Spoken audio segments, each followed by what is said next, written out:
ভাজে ভাজে দুঃখৰে বিননি ৰুমালত কাহিনী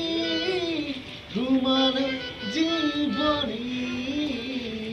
ৰুমালত হুমনিয়া